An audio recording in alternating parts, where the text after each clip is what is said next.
We are back in the third hour on this October 19th, 2011 broadcast. Again, I'm Aaron Dyke sitting in until Alex is back tomorrow. But we are now joined by Alan Watt. He's a long-term researcher of really the true causes behind the various global changes going on and really has a sharp analysis of the unifying agenda behind it all.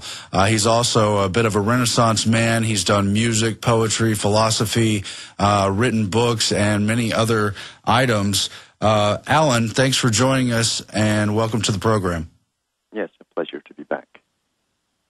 Now, Alan, we've seen so much happening with the Occupy Wall Street movement itself. In many ways, a diverse group. We've seen even many protesters targeting the Federal Reserve and other sort of heart of the beast systems, but at the same time, we've seen left-leaning Democratic factions trying to absorb that energy, trying to steer it back into the left-right paradigm of the main establishment, just as it happened with the Tea Party. So we wanted to today really have you break down how they trigger revolutions, how they steer them, how they see them coming, and how they help direct what the eventual outcome will be. Well, it's all to do with geopolitics and a world agenda, a planned a long time ago, and many of the big leaders over the years have gone through this agenda. They've published books on it. The think tanks, they have openly declared their objectives. We find that they never sleep, by the way. They never sleep at 24 hours per day because they have shifts in the big think tanks. And they work full-time on bringing in a system of government for the world. And this is the age, actually. They call this the age of world managers. And we have been managed for quite some time as they privatize everything off in this kind of public-private partnership deal. And the system we're going into now is simply the transformation into the culmination of a worldwide system under really the United Nations. And that's what they're calling for now, you'll notice too. They're calling for world governance and to be under, and actually officially under the United Nations, which actually technically it is, because all laws have been coming through the United Nations for an awful lot of years across the whole world, right down to your building codes. So we're simply going through the transformation phases. Right now, too, it's like wars. These massive demonstrations have the same effect as a war. It changes society. You understand, most of the general public are passive viewers, that they're not participants in anything. And to change society and to get them to go along with it, you must convince everyone of the necessity of it, either through warfare or because of gross dissatisfaction amongst what appears to be on television massive factions of society, because it's them that you have to convince for the changes that are coming in. And believe you me, this is all part of the soft power technique that Brzezinski and Kissinger and the United Nations and many other think tanks have been using for years.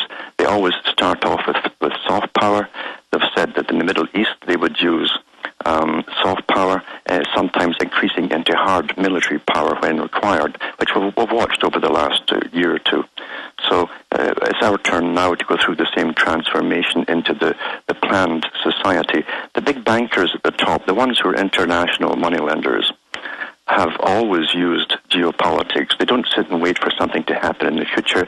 They plan the future. And they favor what's called socialism because it's big government. And big government always borrows from them. And big government also can keep tabs on the general public and keep them under control when necessary. The trick in big government is to bring in socialism and make the people think it's actually theirs for the first time. It's a fairer, juster, kinder, etc., etc. The stuff that Tony Blair used to spout out, as he was taught to do so well by his trainers as well. So you're seeing it happening in America too, because it's a global system. Okay, Alan, hold that thought. We are just getting started on Alan's breakdown. We'll be back on the other side of the break. Infowars.com. Stay with us. Okay, we are back on the Alex Jones Show. Again, I'm Aaron Dyke sitting in until Alex is back tomorrow. I just want to remind you about the Infowars Nightly News coming up at 7 p.m. tonight. We're going to break down some of the suppressed cancer cures and some of the hospitals that are carrying them out rather than chemotherapy. We're going to cover debate highlights and many other items from the breaking news. But right now we are joined by Alan Watt, really one of the most well-researched and deeply understood people who have analyzed what's going on in the global system behind what seems to be unrelated events going on in the world. Now, Alan, we have the planned economic crisis. They knew it was coming.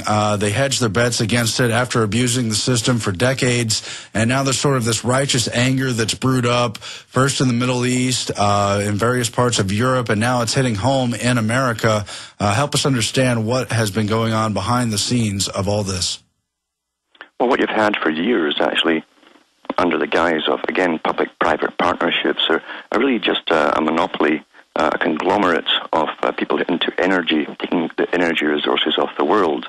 Now, remember, too, the Council on Foreign Relations, for an example, and the Royal Institute of International Affairs had their roots in the Milner Group, it was called at the time, International Financiers. These guys lent to nations, and they created this organization. And their plan was to take over all the resources of the world, all energy, all resources, food, water, and everything you need to live, basically, and bring in a planned world system, an economy which would be worldwide, using a socialist-type system to control the populace of the entire globe. These are the guys who designed the free trade deals. They wanted all the barriers brought down. Of course, they wouldn't lose money for the nations in the meantime because they would replace it with a value-added tax, or in the case of Canada, a general sales tax. And then at the same time, they would do away with borders gradually, split the world into regions, and have the free flow of goods and labor. And therefore, multiculturalism was a big part of their agenda too. And so the guy who was the Tony Blair's right-hand man and the vice prime minister, basically, admitted that in the British newspapers, that Blair had told him that the agenda was to completely open the floodgates to Britain, to the most diverse cultures, in order to destroy the culture of Britain forever. That was to go by the wayside. That ties in with the educational system, the Frankfurt School, John Dewey. John Dewey said eventually we'll eradicate all conflicting history where people had old grievances with neighbours, etc. That's already been done, actually, under the European Union. They're eliminating history prior to World War I, basically. And it's taught in schools now. Nothing happened before it. It's like in Cambodia when they started off with year one after when it took over. It's very, very similar. So we're seeing a new world order, and this is what it's all about. It's a world order where only a few big international corporations own supplies of the world. They're still going after the last parts of the resources, the gas. Uganda, for instance, is one of the world's largest untapped oil fields underneath there, plus cobalt and gas, natural gas as well, which they want for this East African Federation, and that's why that's so strategically important to get in there and get them conquered as well. So it's all about resources, because these boys at the top plan this world, planned economy, planned society, right down to how many people will be allowed to have children, etc. And they use China as the model state to copy one child per parent, or parents, depending on how you look at it today, etc. And also they want to plan you from birth to death, what you will do, what you'll work at. You'll be tested scientifically for your abilities, and it'll be school to work, only more perfected. It's a more perfected version of the laboratory that was the Soviet Union, which they also funded, the same big international organizations. So we're going through the same thing here. And they must convince the Americans at home that it's necessary that we have this particular change. And that's what the hype was about in the last century in academia, because academia was brought on board very early on. The Council on Foreign Relations, Lord Bertrand Russell, all the big boys who helped plan this present time we're living in right now, and the cultures that we're going through, the changes. These guys said we bring academia on board because they will train the future world managers. So forget the ones beneath them, the working class, go for the managerial classes, and they'll be on board with us. Well, they've done that, and academia in cahoots with this new expert-driven world governance, will run your life in a scientific fashion. A scientific dictatorship, actually, was called by the first United Nations UNESCO CEO, and that was Huxley's brother, Julian Huxley. So this is what we're going through now, the big changes towards their goal into a planned economy. And they're even using energy, which was planned back in the 1920s, 1930s under Technocracy, Inc. It was a new theory put out by the same boys, by the way, Council on Foreign Relations and Royal Institute of International Affairs, to take over the world's energy supplies. And really all money was a unit that they would use against the value of energy units. And eventually they'd be replaced by energy units. Well, we have carbon taxes, carbon units coming in right now. And eventually it will be how much it costs in energy units to keep you as an individual alive. So this is the actual whole conglomerate of the Fabian Society, which was just a left-wing part of the Royal Institute of International Affairs, backed by multi-billionaires. I mean, the Astor family helped to kick it off and fund it. And the big bankers, of course, creating the Royal Institute of International Affairs and the Council on Foreign Relations. And they have branches across the entire planet. And George Soros, in fact, is the CEO of for the whole of the European Parliament group. He's the head of that. So it's the same organization across the world. You go in India, in Africa, all Australia, all the British Commonwealth countries have their memberships. And this is the planned system that's taken them over 100 years to achieve. We're going through parts of the stages right now. Yeah, I really had to back you up. When you trace the history of anyone, for example, the Rockefeller Foundation, it's hard to find where they deviate from that Cecil Rhodes Roundtable group that have steered off into so many of the entities you mentioned. But help bring us up to speed of how they saw the current revolutions coming and how they've prepared for it and where they plan to take it as part of their larger world government takeover. Mm-hmm. Well, number one, they always know there's going to be a backlash whenever they do something. But it's a plan. It's a cooperated, I call it cooperation in backlash, because they remember these guys run the big far left groups. They run and finance them. In fact, your own governments have been financing them for the last 50 years. The same organizations. They all get tax funded and foundation funded. So this is the ones that they simply trot out on cue to bring in a juster, fairer globalism, actually.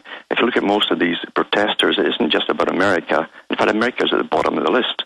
It's about a fairer globalism and a world governance under the United Nations for all workers of the world, etc., etc. I understand, too, the strategy of their owners, because those who own the world, basically, must keep the working classes under control and make them think they're going to get something out of this. Which is like the Soviet system. They always make sure that you think you're going to get something out of it for yourselves, a juster, fairer, kinder society. But in reality, the world is planned to go under communitarianism. Britain is the flagship, as you know. You have these NGOs already created. They're coming in and just appointing themselves as leaders of your communities. One's for energy consumption, one's for wastage disposal. You've got NGO leaders for environmental, for your area. They just happen to be there. They're already trained. And this is the perfect Soviet. Soviet meant rule by councils. And councils in the Soviet Union were non-governmental organizations. And, of course, their leaders were appointed by the KGB and the Politburo. And in the West, they're appointed again by the shadow government, as you might call it that. So it's the same system, only more perfected, and that's what they're actually calling it in some quarters. Yeah, and it's amazing. And the same group that creates the crisis, of course, typically brings the solution. That's the whole formula at hand. So how do they predict the timing of these they see these revolutions coming and happen with the Arab Spring, but we know it's something they were developing for years, Alan. Yes. Well, absolutely. They've been working on Africa for an awful long time. And Mandela's in it too. He wants an African Union.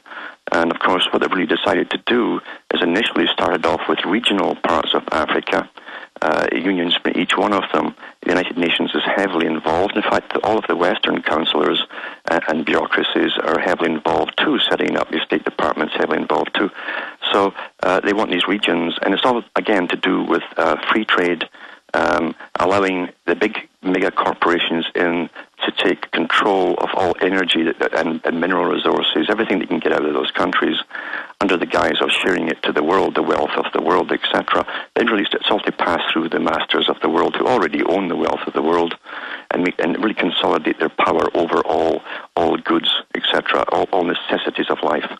And all they have to do in the meantime is knock down the petty dictators they've already put in for a certain phase who've now served their purpose and are getting too comfortable in their seats. They don't really want to part and leave the throne.